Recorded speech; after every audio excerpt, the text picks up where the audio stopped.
और दोस्तों, तो मेरा नाम है सोनल और आप देख रहे हैं सोनल एग्रोवर्स। तो आइए आज हम बात करने जा रहे हैं कि क्या यूरिया का इस्तेमाल ही सफिशिएंट होता है हमारे फसलों के लिए या फिर कुछ बेसिक न्यूट्रिएंट रिक्वायर्ड होती है। तो आइए जानते हैं। आपने देखा ही होगा, खेत हरा भरा होता है, पत्ते चमक रहे होते हैं, लेकिन जब फसल पकती है तो दाना जो होता है वो हल्का होता है और मुनाफा आधा होता है। तो सवाल ये है कि गलती कहाँ है, और आज हम बात करेंगे उस गलती की।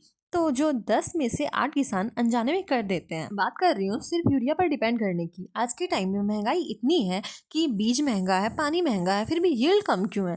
ज़्यादातर किसान सोचते हैं कि यूरिया डाल दिया तो बस काफ़ी है।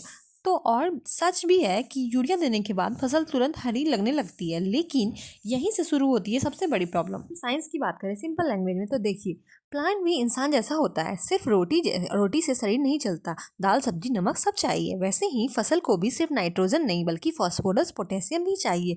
यूरिया सिर्फ हरा रंग देता है, मजबूत दाना नहीं। और जब नाइट्रोजन ज़्यादा हो जाता है तो प्लांट सिर्फ पत्ता बना पाता है, बीज या बाली पर काम नहीं कर पाता है। यही वजह है कि गेहूं में बाली छोटी रह जाती है, धान में दाना कम रह जाता है।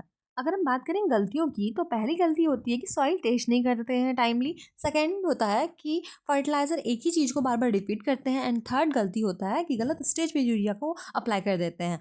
और चौथी सबसे खतरनाक गलती होती है कि पड़ोसी ने डाला है तो मैं भी डाल देता हूँ ताकि ज़्यादा प्रोडक्शन होगा। बट ऐसा नहीं होता है। कब यूरिया का मतलब कब रिक्वायरमेंट है फसल को, वो देखना पड़ेगा आपको। बात करें अगर हम लोग सॉल्यूशन की, तो सही तरीका क्या है।